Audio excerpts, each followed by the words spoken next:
So I'm just putting that background, that lighter kind of beigey background in there really, really loose. Yeah, yeah, sure. Um, and just kind of work around your very loose outline there. You can take that down too. And then just bring a little teeny bit of that gold in there. Yeah, just super loose.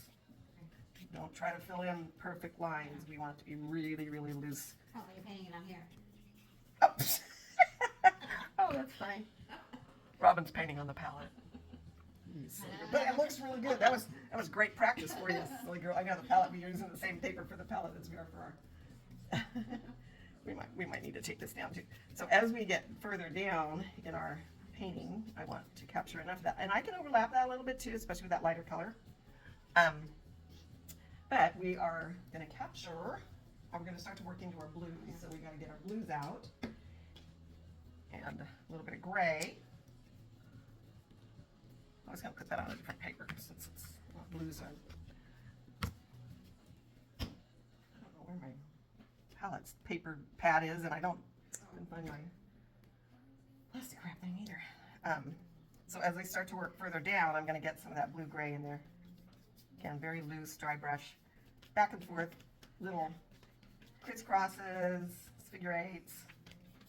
I want it to be very, very loose brush stroke showing and overlapping. Yeah, pretty good. Go bigger, go bolder. Don't rush it. Just almost throw, dab at it, rather than just get enough paint on there that you can loosely get some more of this color. So you're not trying to fill the space. You're just trying to color every part of the space, but not fill it in like you're brushing a nice smooth stroke, right? So that's the kind of background you're going to want. And then start to move into the gray, a little darker that.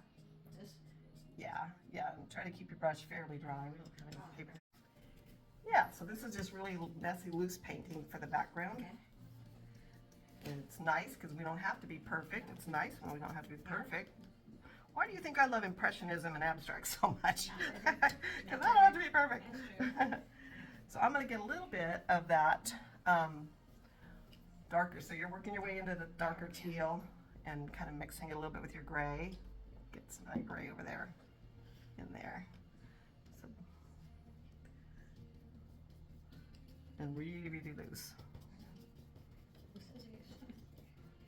And then when, like if I try to do this dry brush technique, Robin, I'm barely touching the painting because I don't want a bunch of that to be flat and covering it. I just want a touch of that picture of that color to work its way into that lighter color. So that's very little paint and very light touch. We talked about this soft hands, right?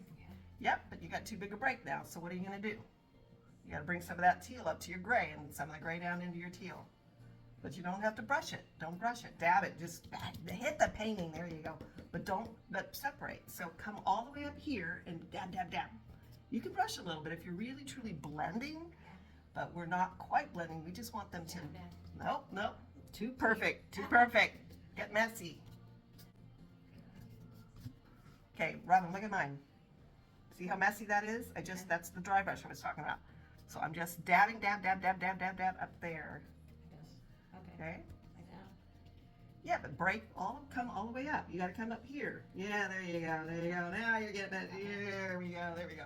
Okay, perfect. Now don't do too much of it because then you lose your blend. That's true. So you just kind of gently think about just the shadows as it starts to get darker. It's going to get darker and darker, but it doesn't get darker in stripes, right? It slowly gets darker.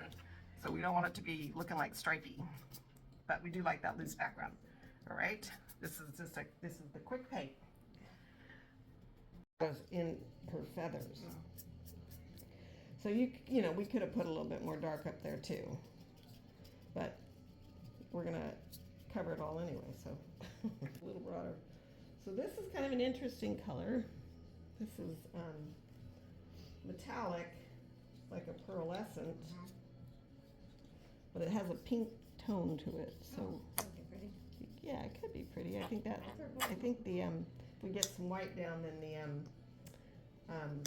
this and the pearl white will be pretty. I did that on mine too. I did add pearl to it. So let's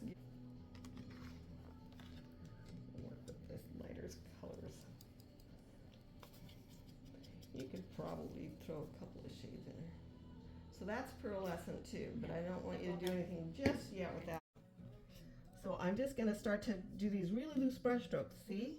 With the side of my brush, Robin, see? So I got a little of that pink in there, and these are really skinny, so you can hit it hard when you come down, but then when you start to do your stroke, lift it up a little bit, really light. Pink and white? Sure, or the pearlescent and the white. And all you're really doing is kind of giving that little curve. So start here and curve slightly down and go outward. Yeah, but don't curve up, curve down. Oh. Well, I mean, you can go out a little bit. Okay. More like that? Yeah, can you give it a curve like this way? As lift it up as you go with the side. And you only have a little bit of paint on there on the ends. I put dark on mine, but Kind of like that? okay, I can get a little dark in there too. Shadows? Huh? Like that? Yeah, you're good. You're getting there. Get a little more paint on that brush though. And flatten it out. Flatten your brush out flatten it just like that so you can get that and then get it lot you want. Now at this point we talked about the dry brush earlier, but now at this point now you want plenty of paint on there. You just don't want to have the strokes be next to each other. You want them to kind of be separate. And she does have a little pinkish white, that pearlescent white. Kind of like that, huh? Yep, you just gotta have, you gotta blend it more, you gotta get more white on right in there, because you're gonna take that and drag that down. Yeah, there you go. Flatten your brush out, Robin. Either that or trade me brushes, because I think yours is getting chunky. So if you flatten it out, you're gonna get that nice little stripey sort of end. Oh yeah, much better. But don't press down. You're pressing, when you get to the bottom of her flat feathers, lift it up. Remember we talked about lifting as you go? That's the side of that's the flat of your brush. Use the sides, the skinny side. Yep. So when you use the skinny side, and you lift it up as you go, you get these tiny, tiny little ends, right? So that's what you're looking for in sort of a feathery. She's pretty chunky, the one that we're using as an example, but lots of paint on that brush, a little of the both, whatever. And then we're gonna just get some of those. You're gonna make the wings go out that way, yeah. Yeah. So they kind of go out off her shoulder, and then they come down. But I see how I'm barely touching the paper, Robin. To get that really tiny skinny end, I'm only using I'm going with the very light, the skinny side of my brush. Okay, like that. And I want it to be like, yep. Nope. You're going the wrong direction. You're only going this direction, okay? And if it's not comfortable for you, then flip your paper. But you're bringing that down and you're lifting it up, okay? Yeah, that's better. Yeah. There you go. Maybe a little shorter strokes. Just boop, barely touch the paper. Oh yeah. Beep, beep. Get lots of paint on there so that, and don't drag it out so far. So yeah, lots of paint there. Oh, I see. You're gonna have to blend that because you got a pretty hard line in your teal, and that's really a dark color. So, but that's what we're shooting for. Okay.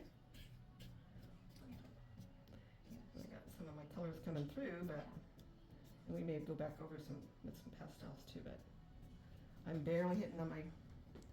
Oh, that's good. That's looking good. Yeah. See, and you see how the shading came through your white.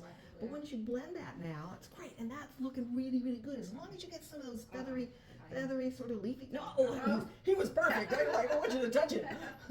And see that little pointy thing. Leave those. Yeah. Those are perfect. See, that's what makes them start to look a little more feathery. That's true, yeah. Or whatever that is, wings. Angel, whatever angel wings are made out of. Okay. So yeah, so that's good. So don't blend that anymore. But that's what we want to see is where we've got just some of that white showing up and some of the blue showing through. Gives it the depth. Yeah, there you go. So just keep doing that, and then you're gonna get. White right there, maybe? Yeah, this is the same white. I just put it two different spots because we were gonna blend it differently, but with the different colors. So yeah, we're just kind of doing a little bit of the white, a little bit of that pearl. Well, that was the pink pearl in there. Yeah, I guess I gotta get a little more of that on this side since I did it on the one. So my brush is getting too chunky. I need my flat. Oh, this is the chunkier of these two we were playing with, isn't it? Yeah, it it is. But this side looks better on me than that side.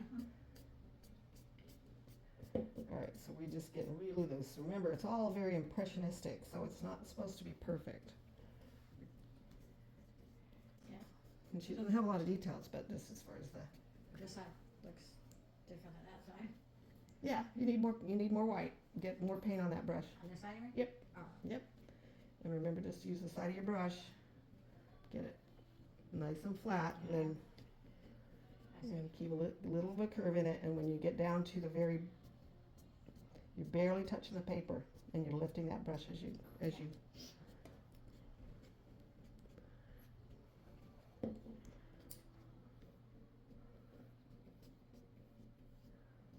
Okay.